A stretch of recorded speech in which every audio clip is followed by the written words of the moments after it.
അസ്സലാമു അലൈക്കും. ദുരന്തകാലത്തെ മഹാദുരന്തങ്ങൾ, ഇതാണ് ഇന്നത്തെ വിഷയം. വിദഗ്ധ സംഘം പരിശോധനയ്ക്ക് പോവാണേ, ആൾക്കാരെ കണ്ടോളി. ഇപ്പം ഈ മറ്റേ ജാക്കറ്റൊക്കെ ഇട്ട് നടക്കുന്ന ഒരുപാട് പേര് ഈ ടി വിയിൽ കാണും. മൃഗത്തിന് പോലും നാണം കുനിക്കേണ്ടി വരും. അത്രയും നീചനായ വ്യക്തിയായി ഈ സന്നദ്ധ പ്രവർത്തകരെ വളരെ മോശമായി ചിത്രീകരിച്ച മോഹൻദാസ്. നമ്മൾ അർജുൻ അപകടത്തിൽപ്പെട്ടതിന് ശേഷം മലയാളികളൊക്കെ വളരെ പ്രയാസത്തിലും മനോവിഷമത്തിലുമാണ്. എല്ലാ ആളുകൾക്കും അതറിയാം. ജാതി മത കക്ഷി രാഷ്ട്രീയ ഭേദമന്യേ എല്ലാ ആളുകൾക്കും. പക്ഷെ അത് അവസാനിക്കുന്നതിന് മുമ്പ് തന്നെ അതിലും വലിയൊരു ദുരന്തം വയനാട്ടിൽ സംഭവിച്ചു. അതിനെക്കുറിച്ച് പറയേണ്ട ആവശ്യമില്ലല്ലോ, എല്ലാ ആളുകളും അത് കണ്ടുകൊണ്ടിരിക്കുകയാണ്. അപ്പോൾ ഇതിനിടയിൽ അതിലും വലിയ ഒരു ദുരന്തം അല്ല, ഒന്നിലധികം ദുരന്തങ്ങൾ ഇവിടെ സംഭവിച്ചുകൊണ്ടിരിക്കുക. രണ്ടാമത്തെ ദിവസം നടന്ന ദുരന്തം നമ്മൾ ആദ്യം പറയാം, പിന്നെയും കുറെ ദുരന്തങ്ങളുണ്ട്. അതിൽ ആദ്യത്തെ ദുരന്തം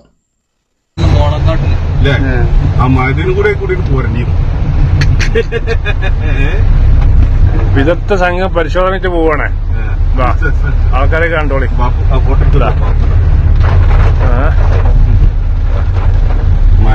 ഉസ്താദിന്റെ നേതൃത്വത്തില് ഇതാണ് ആദ്യത്തെ ദുരന്തം.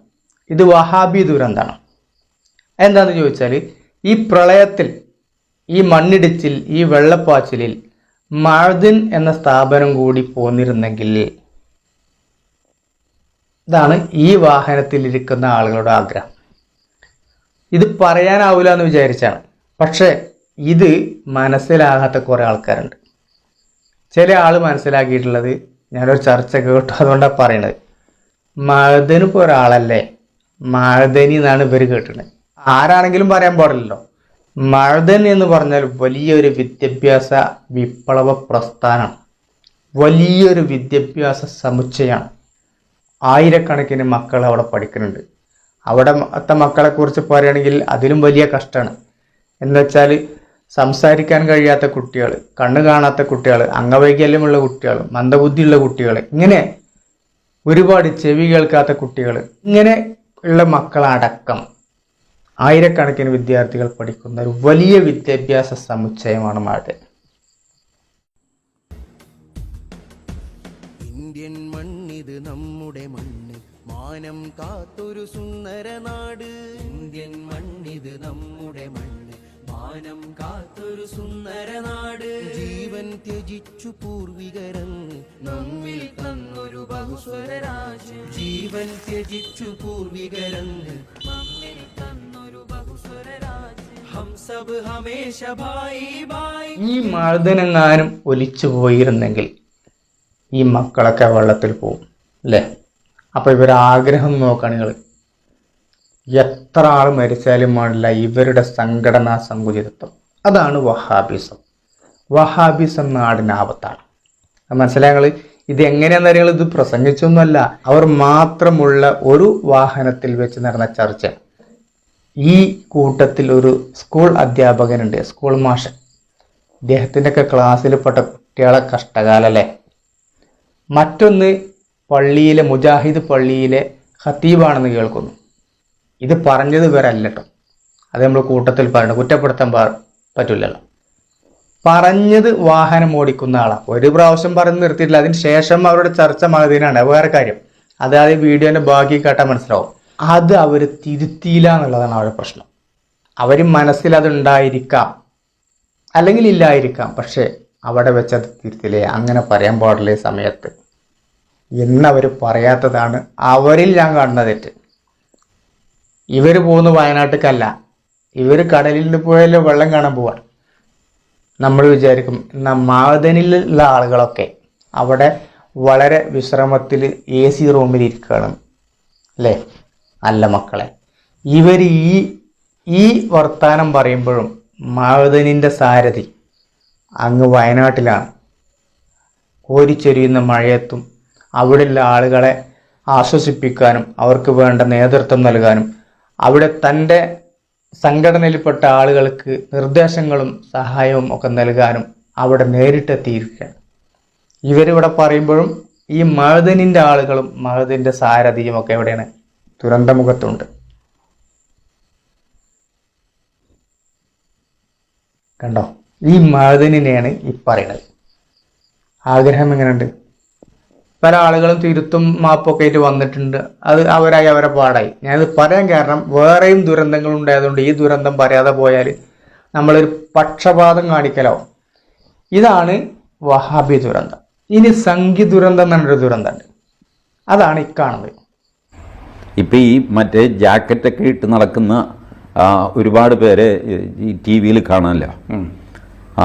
SYS സുന്നി യുവജന സംഘം, SKSSF അതെന്താണെന്ന് എനിക്കറിഞ്ഞൂടാ. എന്തൊക്കെയോ ഉണ്ട്. അതിലൊരു മുസ്ലിം മഞ്ഞ ഉടുപ്പിട്ടൊരു വൈറ്റ് ഗാർഡിനെ കണ്ടു. അത് മഞ്ഞ ഉടുപ്പിട്ട് വൈറ്റ് ഗാർഡ്, വൈറ്റ് ഉടുപ്പിട്ട് മഞ്ഞ ഗാർഡ്, ഇതൊക്കെ കുറേ എണ്ണം. ഇത് കൂടാതെ DYFI ഇവരുടെ SDP കണ്ടു. ഇവരുടെ ആ ടീഷർട്ട് കണ്ടാലറിയാം ഇന്നലെ രാവിലെ മുതൽ ധൃതി പിടിച്ച് തയ്യൽക്കാരൻ്റെ പ്രിന്റ് പിടിച്ച് വേഗം അത് കഴിഞ്ഞിട്ട് പ്രിന്റ് ചെയ്ത് അത് ഇട്ടുകൊണ്ട് ഇവിടെ ഇറങ്ങിയിരിക്കുകയാണ്. ഇവരാരും ഈ ദുരന്ത മുഖത്ത് എത്തിയിട്ടുണ്ടാവില്ല. അതാണ് ഞാൻ മനസ്സിലാക്കുന്നത്.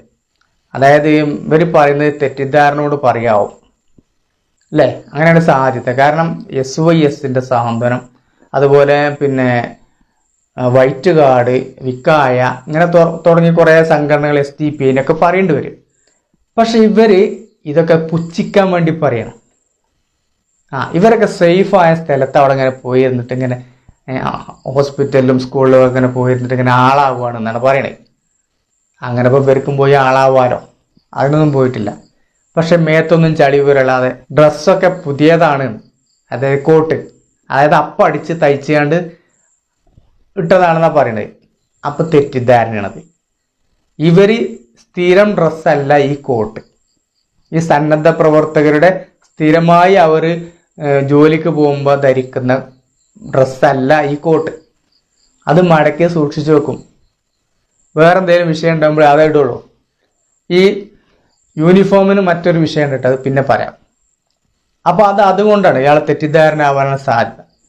പിന്നെ ദുരന്തമുഖത്ത് പോകണ്ട. ഇവരുടെ ചാനലുകാരൻ പോയിട്ടുണ്ട്, നമ്മളെ ജനൻ TV-കാരൻ അവിടെ ചെന്നിട്ടുണ്ട്. അവരും ഈ സംഘടന പരിചയപ്പെടുത്തുന്നുണ്ട്. അതെങ്കിലും ഇവർക്കൊന്ന് കേട്ടാൽ മതി, പ്രശ്നം തീർന്നിരുന്നു. കാണാത്ത ആളുകൾ, അവിടെ നേരിട്ട് പോയി കാണാത്ത ആളുകൾ പല തെറ്റിദ്ധാരണയിൽ കൊടുക്കും. അങ്ങനെ കുടുങ്ങിയതായിരിക്കും എന്നാ മനസ്സിലാക്കുന്നത്. എന്നാൽ നമ്മൾ ജനൻ TV-യിലൊന്ന് കണ്ടു നോക്കാം. ദുരന്തമുഖത്തുള്ള സന്നദ്ധ സംഘടനാ പ്രവർത്തകരുടെ സേവന മനോഭാവത്തെക്കുറിച്ച് പറയാതിരിക്കാൻ വയ്യ. ഈ മേഖലയിൽ ഒരുപാട് പേരെ കാണാൻ സാധിച്ചു.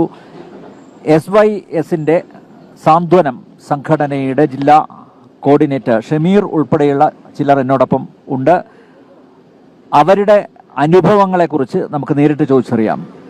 എത്ര ദിവസമായി ഈ മേഖലയിൽ? ഇന്നൊക്കെ 3ാമത്തെ ദിവസമാണ് ഇന്നിവിടെ എത്തുന്നത്. ഈ സംഭവം നടന്ന അന്ന് 2 മണിക്കാണ് നമ്മൾ എമർജൻസി ഗ്രൂപ്പ്, വയനാട് ജില്ലയുടെ റെസ്ക്യൂ ടീമിൻ്റെ എമർജൻസി ഗ്രൂപ്പുണ്ട്, സർക്കാരിൻ്റെ IIGയുടെ നേതൃത്വത്തിലുള്ളതാണ്.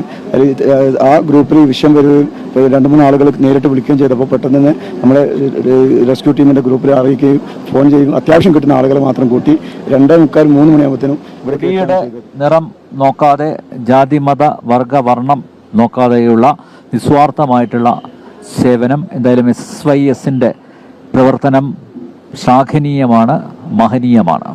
കണ്ടോ, SYSന്റെ സാന്ത്വനം പ്രവർത്തകർ നടുക്ക് നിന്നിട്ടാണ് അദ്ദേഹം ഈ റിപ്പോർട്ട് ചെയ്യുന്നത്. അപ്പൊ അത് അവർ ദുരന്തമുഖത്തുണ്ട്.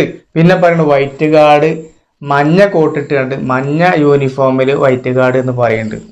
അതിലിപ്പോൾ എന്തിരിക്കണ്, ഏത് കളർ എന്തിട്ടു, അതല്ലല്ലോ അവിടെ ചെയ്യുന്ന പ്രവർത്തനം എന്തെന്നല്ല നോക്കേണ്ടത്. അതപ്പോൾ ഒരു കുറ്റം. ആര്? സേഫ് സോണിൽ ഇവരാണ് ഇരിക്കുന്നത്. അപ്പോൾ നമ്മൾ ഇവർ സേഫ് സോണിലാണോ ഈ സേവനം ചെയ്യുന്നതെന്ന് നോക്കുക നമ്മൾ, അല്ലേ? നമുക്കൊക്കെ അറിയാം. പക്ഷെ ഇത് വിശ്വസിച്ച ആൾക്കാരുണ്ടെങ്കിലോ, അല്ലേ? ഇവരൊക്കെ സേഫ് സോണിൽ തന്നെയാണോ ഈ വർക്ക് ചെയ്യുന്നതെന്ന്. قلبي على بابك سجاد يدعوك يا الله ما لي أنا غيرك أحد أدعوه കണ്ടോ, അത്യധികം ദുർഘടം പിടിച്ച, അത്യധികം അപകടം പിടിച്ച സ്ഥലത്തു കൂടെയാണ് ഇവരുടെ സന്നദ്ധ സേവനം.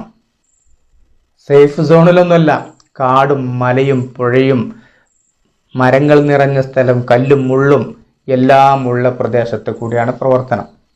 അവിടെ കക്ഷി രാഷ്ട്രീയ ഭേദമന്യേ എല്ലാ ആളുകളുണ്ട്. ഇത്രയും സജീവമായിട്ട് SYSന്റെ സാന്ത്വനം അവിടെ ഉണ്ട്, മറ്റു സന്നദ്ധ പ്രവർത്തകരുണ്ട്, എല്ലാ കക്ഷി രാഷ്ട്രീയ പാർട്ടികൾ, മതസംഘടനകൾ, സാമൂഹ്യ പ്രവർത്തകർ എല്ലാവരും അവിടെ ഉണ്ട്. പക്ഷേ അപ്പോഴും ഒരു രസമുണ്ട്. ഈ മോഹൻദാസിന് മറുപടി പറയാൻ ഈ ചർച്ച നടത്തിയ ആളുകൾക്ക് മറുപടി എന്നുള്ള നിലക്ക് ഒരു തലപ്പാവ് ധരിച്ച ഒരു ആള് മറുപടിയായിട്ട് വന്നു. പള്ളിൻ്റെ ഉള്ളിൽ നിന്ന് ആ പ്രഭാഷണം എനിക്ക് തോന്നുന്നത്. നമ്മൾ അതൊന്ന് കേട്ടോക്കാം. നമ്മളുടെ നാട്ടിലുള്ള ഒരുപാട് സന്നദ്ധ സംഘടനകൾ, SKSSFന്റെ വിഖായ, അതേപോലെ തന്നെ മുസ്ലിം ലീഗിന്റെ വൈറ്റ് ഗാർഡ്, അതേപോലെ തന്നെ DYFI, SDPI, youth Congress, solidarity അടക്കമുള്ള ചെറുത്തൊരുമിച്ചുകൊണ്ട് സന്നദ്ധ പ്രവർത്തനത്തിന് വേണ്ടി വയനാട്ടിലേക്ക് പോയപ്പോ ചാനലിൽ ഇരുന്നു കൊണ്ട് മോഹൻദാസ് എന്ന് പറയുന്ന മനുഷ്യനെന്ന് വിളിക്കാൻ പറ്റില്ല. SYSന്റെ സാന്ത്വനത്തെ പറഞ്ഞിട്ടാണ് മറ്റേയാൾ തുടങ്ങിയത് സംഘി. അദ്ദേഹത്തിന് മറുപടി പറയാനാണ് ഇദ്ദേഹം വന്നത്. ഇദ്ദേഹം എണീറ്റ് നോക്കിയിട്ടാണ് വായിക്കുന്നത്. മൊബൈലിൽ നോക്കിയിട്ട് ഓരോ സംഘടനകളെയും പറഞ്ഞ കൂട്ടത്തിൽ മനഃപൂർവ്വം SYS ഒഴിവാക്കി. നിങ്ങൾ ശ്രദ്ധിച്ചോന്നറിയില്ല. കാരണം ആ ദുരന്ത മുഖത്ത് ആദ്യം എത്തിയ സംഘടനയും മുൻ ദുരന്തങ്ങളിൽ സജീവ സാന്നിധ്യവുമായി മാറിയ SYSന്റെ സാന്ത്വനം, അതിനെ ഇദ്ദേഹം നോക്കി വായിച്ചതിൽ നിന്ന് ഒഴിവാക്കി. സോളിഡാരിറ്റി വരെ പറയുന്നുണ്ട്, നോക്കണം. പക്ഷേ ആരെ പറഞ്ഞില്ല, അവിടുത്തെ ഏറ്റവും സജീവ സാന്നിധ്യത്തെ പറഞ്ഞില്ല. അപ്പോൾ അത് മറ്റൊരു ദുരന്തമായിട്ടാണ് ഞാൻ കാണുന്നത്. മറന്നതല്ല, കാരണം നോക്കിയിട്ട് ഫോണിൽ നോക്കിയിട്ടാണ് ഇത് പറയുന്നത്. അപ്പം മറന്നതിൽ കൂട്ടാൻ പറ്റൂലല്ലോ. അപ്പോൾ എല്ലാ ദുരന്തങ്ങളിൽ നിന്നും അള്ളാഹു ഈ നാടിനെ കാത്തുരക്ഷിക്കുമാറാകട്ടെ. അസ്സലാമു അലൈക്കും വറഹ്മത്തുള്ളാഹി.